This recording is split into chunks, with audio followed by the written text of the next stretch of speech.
Mais de 1.000 indígenas em estado grave de saúde foram resgatados da terra indígena Yanomami nos últimos dias por equipes do Ministério da Saúde. A estimativa é do secretário de Saúde indígena CESAI do Ministério, Veibe Tapeba, durante coletiva de imprensa em Boa Vista. Ele fez esse relato. Malária, pneumonia, agravados pela desnutrição grave, são as principais doenças que atingem os Yanomami. Mais da metade das crianças está desnutrida, de acordo com o Ministério Público Federal. Em comunidades mais isoladas, esse índice chega a 80%. Faltou remédio para verminoses com suspeitas de fraude e corrupção, de acordo com a Polícia Federal. O não fornecimento dos vermífugos deixou mais de 10.000 crianças Yanomami desassistidas. Bom, vamos falar sobre essa tragédia, né, do povo Yanomami com a Ana Caroline Marques, ela que é médica da Unidade Básica de Saúde Auaris, na terra indígena Yanomami, em Roraima. Olá, Ana Caroline, seja muito bem-vinda, bom dia. Olá, bom dia. Caroline, antes de mais nada, eu gostaria de saber um pouco da sua história. Para quem está no rádio não está vendo, mas quem está na televisão, na TVT, no YouTube, está vendo uma moça, né? uma jovem mulher, né? Queria saber quantos anos você tem e a sua história, né? Enfim, de onde você é, enfim, fez a universidade. Conta um pouquinho do teu histórico na área da medicina. Então, eu sou Ana Caroline, né? Tenho 29 anos. Eu nasci e fui criada numa comunidade indígena Tupiniquim, no estado do Espírito Santo, Aracruz. A comunidade é de Caíras Velhas. Então, sempre morei na comunidade indígena e entendo muito dessa realidade da saúde indígena de forma geral. É claro que a saúde Yanomami tem particularidades muito específicas. Mas, assim, eu morar em comunidade indígena me motivou a fazer o curso de medicina. Entrei na medicina na UFSCar, terminei em 2019. Quando concluí o curso, por necessidade de ajudar a família e outras situações, eu precisei continuar em São Paulo, trabalhando em hospital de pronto-socorro. Nesse período eu fiz urgência e emergência, pós-graduação no Einstein, e depois disso eu até tinha a pretensão de entrar em residência para UTI. Porém, nesse período, abriu um programa do governo, que foi o Médicos pelo Brasil, e diante da proposta do governo, eu me inscrevi para o distrito. Então, desde maio do ano passado, eu estou atuando no território. Acho que é mais ou menos isso que eu resumo. Tá. Então, desde maio do ano passado que você está atuando, né? Aí, junto com a comunidade da terra indígena Yanomami. E eu gostaria que você falasse para a gente dessa experiência, Caroline, porque é tão chocante o que as fotos, as imagens que a gente está se deparando, são tão estarrecedores, né, o que a gente está vendo, que eu gostaria que você falasse como que é que você também, quando chegou ali, como é que você viu a situação, enfim, e também te pergunto, como médica, para a gente ver crianças, né, e pessoas, né, idosos, naquele estado, pele e osso, né? Pele e osso. Há quanto tempo essas pessoas não comiam? Enfim, dá uma geral para a gente inicialmente, Caroline, quando você chegou lá. Então, cada comunidade tem um perfil um pouco mais específico, digamos assim. Tem algumas comunidades que a gente tem a desnutrição como uma forma mais significativa e outras não tão visíveis. Então, assim, a região do Surucucu, que é a região que está mais em foco e que tem tido essas ações da Força Nacional no momento, é a região que eu ainda não atuei, eu não conheço, assim, de perto essa realidade. Então, é mais por relatos dos meus colegas e a própria equipe de trabalho que trabalha lá, além de muitas vezes eu ser acionada pelo rádio para prestar alguma interconsulta. Mas, assim, a região que eu atuo há 8 meses é a região de Auaris. Nessa região, a gente tem cerca de 80% das crianças com casos de desnutrição. Por ser uma desnutrição crônica, muitas vezes a gente não consegue evidenciar aspectos tão intensos quanto as que a gente está vendo na região do Surucucu. Muitas crianças têm um abdômen bem volumoso, e isso muitas vezes, para quem vê as fotos, acha que não seja realmente um quadro de desnutrição, pois a maioria da população está infestada por verminose, então a gente vê diariamente eles expelindo vermes, tanto pela boca, pelas fezes, então tem uma infestação de verminose bastante significativa, e a insegurança alimentar é algo que está bem presente na maioria das comunidades. Então, é uma situação que vem ao longo dos anos, segundo os funcionários que trabalham na região há muito tempo, fala que várias medidas já foram tentadas serem tomadas, porém nada funciona de uma forma a longo prazo. Então, muitas medidas, logo que eu entrei, tinham falado que tinha sido feita uma intervenção que chama de... Cisvan, que era uma medida que fornecia suplemento alimentar para essas crianças em estado mais grave, e com isso teve uma recuperação inicial do peso das crianças. Porém, esse programa durou apenas 6 meses, e depois disso a gente teve uma desassistência total. Então, desde que eu entro em área, até o momento, nenhuma das minhas entradas, que eu a cada 15 dias, então 15 dias no mês, eu estou na região. Em nenhum momento eu pude contar, por exemplo, com uma nutricionista, porque temos poucos profissionais contratados pelo distrito, e elas precisam se dividir nas diferentes regiões. Então, temos muita carência de funcionários, de medicações, e isso faz com que dificulte ainda mais a gente conseguir tratar esses pacientes de forma adequada. Acho que deu para sintetizar um pouco, né? Deu sim. E quantos médicos trabalham nessa unidade básica de saúde de Auaris, na terra indígena Yanomami, em Roraima? Então, em Auaris, nesses últimos 8 meses, teve momentos que era só na minha quinzena que tinha médico.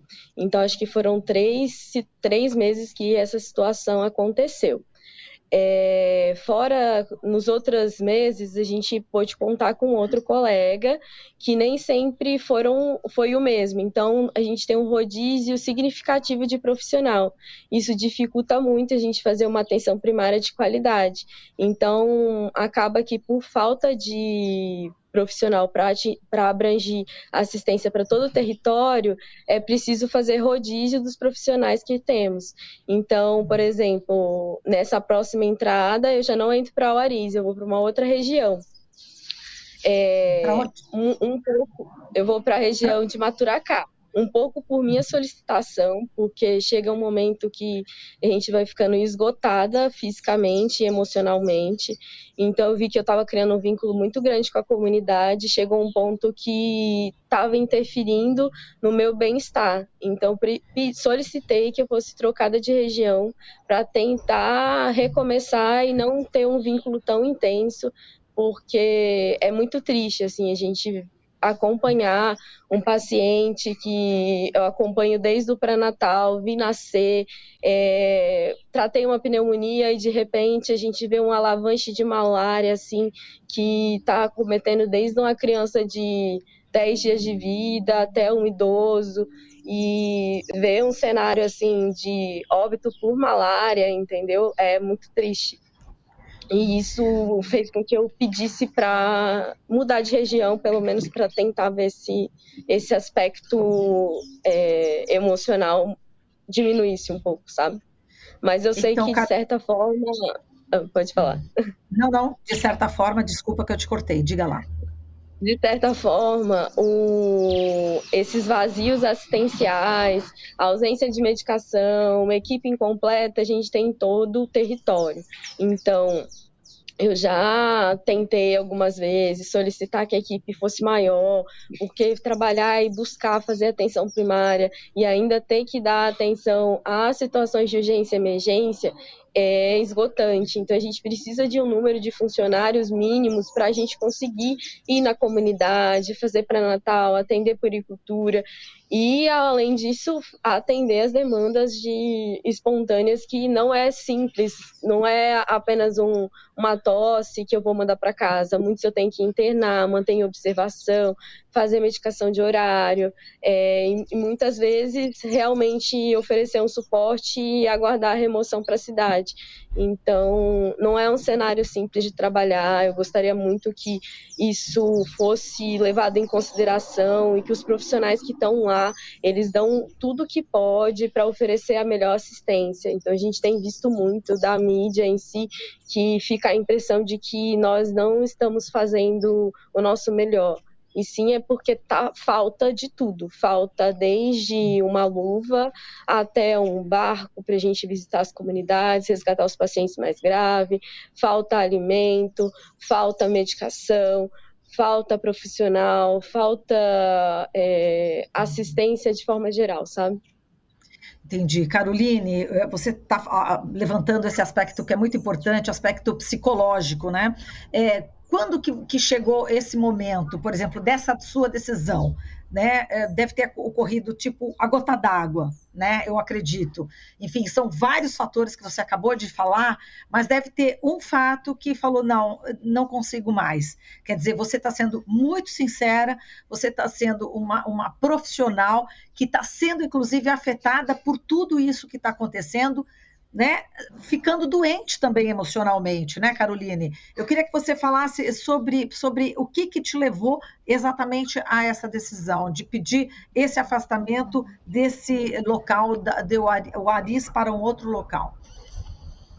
Assim, toda vez que eu entro em região, desde a minha primeira entrada, eu faço um planejamento no sentido de acordo com o número de funcionários, no número de gestantes que eu já tenho estimado, da última comunidade que foi visitada, ou da situação atual do cenário. Então, a maioria das vezes os funcionários me passam um relato do que está acontecendo na área. E aí, a partir disso, eu sempre busco fazer medidas para prestar tanta atenção primária quanto tentar controlar a situação, levando até mesmo medicamentos que estão ausentes no posto. E isso foi todas as minhas entradas, eu tenho buscado isso. E muitas vezes eu vou e me decepciono, porque eu me preparo para fazer um tipo de atividade, porque a escala saiu com X funcionários, e quando eu chego, eu não tenho todos esses funcionários inscritos na escala. E muitas vezes eu chego preparada para fazer as visitas, mas aí o barco quebra e a gente fica sem barco. Então, são N situações que foram acontecendo. Porém, a última quinzena, que foi, né, entre o dia 26 e o dia 11, dia 26 de dezembro e dia 11 de janeiro, foi uma quinzena bastante difícil. Por quê? Desde que eu cheguei, todos falaram assim, nossa, doutora, achava que não ia ter médico em área, porque até agora tem tantos dias que está sem médico. E então, logo de cara, o rádio, que é uma forma que a gente tem de comunicação, que é por feia radiofonia para vários polos, já começou a me chamar. E aí, na hora que eles me chamaram via rádio, o nosso rádio estava com problema. Eu não conseguia falar de forma adequada e clara para o profissional que estava com um paciente grave, que depois eu soube que ele evoluiu a óbito, e eu não conseguia nem sequer passar as condutas iniciais, por causa do problema do rádio. Depois a gente foi fazendo alguns ajustes no rádio, mas sempre tinha essa dificuldade. Então, a todo momento, eu estava prestando atendimento para a minha região e ainda para as outras regiões que estavam sem médico. Então, vários momentos eu fui chamada pelo rádio e eu ficava naquela angústia que eu não conseguia, que o rádio não funcionava direito, e tentava entender a história e tentava passar uma conduta, e ao mesmo tempo eu estava sem um guarda de endemia no posto, que eu falo guarda de endemia, mas tem outro nome, tá? É porque eu acabo sempre usando esse termo. Mas ele é o responsável para fazer a leitura das lâminas de malária, fazer a buscativa, fazer as medidas de controle ambiental. E na quinzena anterior, na realidade o mês anterior inteiro, tinha sido um mês que a gente tinha aumentado significativamente os casos de malária na região. Eu, até então, na região, tinha tido registros assim, a cada quinzena e mês, no máximo 20 casos. E nesse último mês, né, que foi o mês de novembro, a gente tinha tido um registro que chegava a 130 a 200 casos de malária. E chegamos na área e não tínhamos o microscopista, que seria a única forma que tínhamos no momento para o diagnóstico. Sem teste rápido e sem alguém que tivesse aptidão para ler as lâminas. Então, eu e o enfermeiro do posto começamos a nos mobilizar para conseguir alguém, né, que a gente tem uma comunidade lá que tem microscopistas formados e que também atuam pelo DICEI, e conseguimos que um dos funcionários que estava no seu momento de arejo, que a gente chama, que é a folga que a gente tem, ele tinha tido malária no fim da quinzena, ainda estava em recuperação, mas ele se disponibilizou para fazer esse trabalho. E além disso, a gente conseguiu uma outra pessoa também que tinha habilidade para ler as lâminas e foi nos ajudar. Então, desde então, foi muito complicado no sentido de tudo a gente tinha que ficar correndo atrás e parecia que era uma coisa nossa, que era nossa responsabilidade. E a comunidade, quando a gente está lá, ela cobra como se o remédio que está faltando foi a equipe que não levou, entendeu? E isso, todos os dias, chega gente pedindo colírio, gente pedindo remédio para verme, de pirona, de tudo, e muitas vezes a gente não tem para essa pessoa levar para sua comunidade, porque tem situações que as comunidades são distantes e vem um mensageiro para falar da situação da comunidade. E aí, quando a pessoa é habilitada para coletar a lâmina, a gente entrega as lâminas, faz a orientação e ele traz para a gente ver a lâmina dessas pessoas que estão mais frágeis e que não conseguem fazer a caminhada. Porque nem sempre eu consigo sair do posto para ir prestar a assistência domiciliar. Porque se eu sair do posto, aí fica descoberto tanto a minha região mais próxima, quanto o rádio, que por um período de 6 dias, eu era a única médica em área para os 30 mil indígenas nessa situação que vocês estão vendo agora. Então, o rádio chamava o tempo todo, era paciente que não parava de chegar, era choro para todo canto, porque eu estava com um paciente internado que era de uma região que chama de Coromatil, que até o relato que eu fiz no Globo, essa região tinha muitos pacientes que foram acometidos por malária. Quem conseguia chegar caminhando, veio caminhando até a comunidade. Isso leva cerca de 2 dias de caminhada, depende do estado da pessoa, né, para chegar na unidade. Foi solicitado um helicóptero para fazer o resgate dessas pessoas que estavam mais graves. Porém, o helicóptero estava com problema nesse período, e aí só conseguiu fazer o resgate no dia 4, se eu não estou enganada. E nesse dia que foi feito o resgate, foi um dia assim que foi bem triste para mim, ver as pessoas descendo do helicóptero e não tendo força para ficar em pé, sabe? Que difícil. É difícil ouvir isso.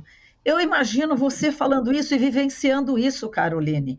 Quer dizer, e as pessoas cobrando você, né? Uma médica para 30 mil indígenas é um absurdo.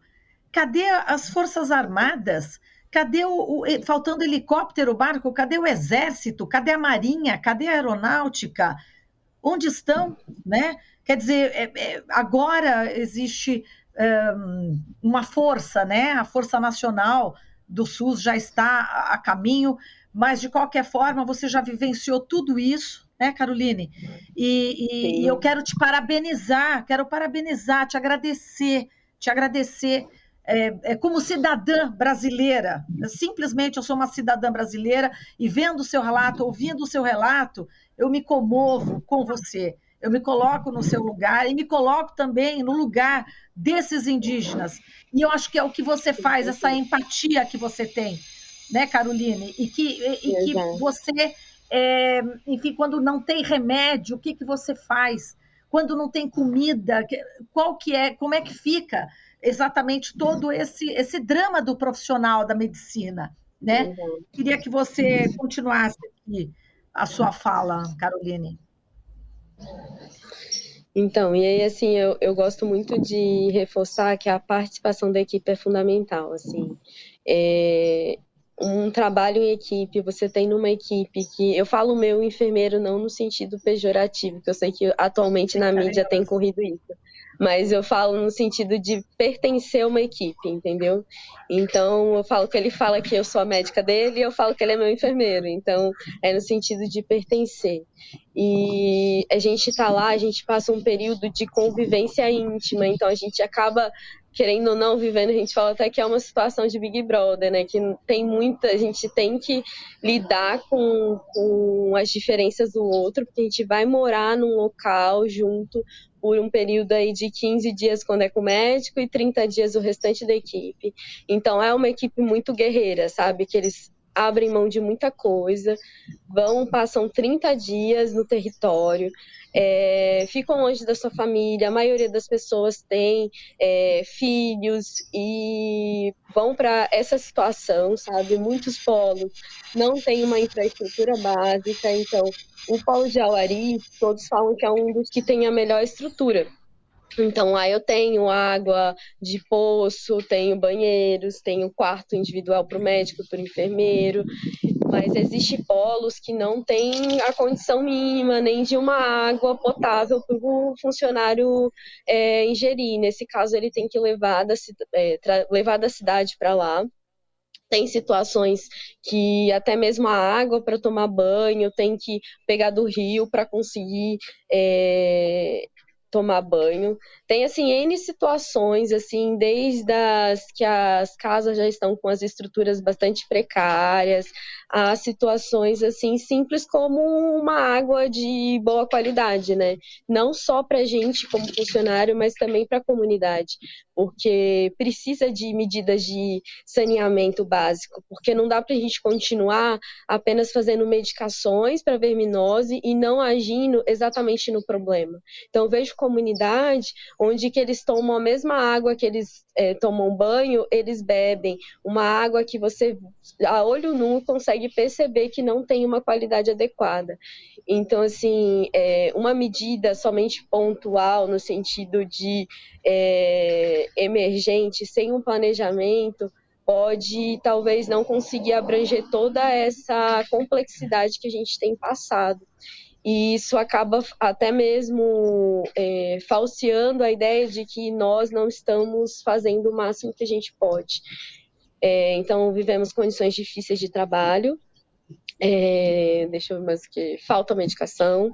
Quando falta medicação, comida, né? Falta medicação, a gente tenta de alguma forma conseguir alguma doação. Eu já cheguei a levar muitas medicações. Comida. Com seu dinheiro? Com o seu dinheiro? Do meu dinheiro. E, assim, sempre tive a colaboração de muitas pessoas, mas, assim, fica para uma situação isolada do polo de Auari, entendeu? No polo de Auari tem tal remédio. Mas foi porque, digamos, através de colaboração de colegas, de certa forma, consegui algumas medicações. E, além do mais, assim, a alimentação, a gente tem uma demanda muito grande de alguns períodos, quando temos muitos internados, a gente precisa dessa alimentação para fornecer para os pacientes. E já chegou, e aí o que aconteceu que me tirou o sono, que me deixou mais abalada ainda, era ver essas pessoas chegando com malária grave. Eu não tinha mais comida, se ia durar mais 2 a 3 dias, e a gente solicitando e não conseguia essa alimentação. Então, consegui uma doação do Exército, consegui que uma doação chegasse através também do Exército, e isso fez com que a gente conseguisse terminar a quinzena sem ausência de alimento. E depois foi feita uma doação também de uma ONG, e chegou 800 quilos de alimento, e no momento eles estão abastecidos em termos de oferecer alimento para os pacientes. Então, além de faltar alimento, a gente tem estrutura muito precária para o preparo de alimento. Então, eu tenho um fogão desses pequenos para preparar panelas enormes, e somos nós da equipe que preparamos. Então, tem um dia da semana que cada um da equipe, conforme o número da equipe, né, a gente vai para a cozinha preparar. Então, geralmente, aos domingos, eu estou na cozinha, faço as refeições dos pacientes e da equipe, e ainda vou simultaneamente fazendo os atendimentos de urgência que vão surgindo. Então, quem está lá acaba trabalhando assim, tá a serviço de segunda a segunda, né? Que a todo momento a gente tem alguma demanda, tem momentos que de madrugada, já passei noite sem dormir, ficando monitorizando o paciente, dando assistência, e eu acho que é isso. Tá certo, Caroline. A gente agradece demais aqui a sua participação. Um forte abraço para você. A gente espera conversar com você mais vezes. E, novamente, muitíssimo obrigada, viu? Pelo seu empenho em tentar salvar as vidas do nosso querido povo Yanomami.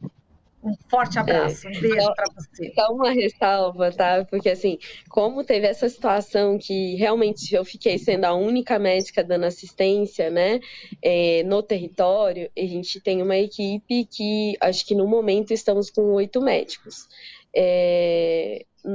Desses 8 médicos, então, a cada momento, no máximo, eu vou ter 4 médicos em área, porque a gente tem esse período de folga.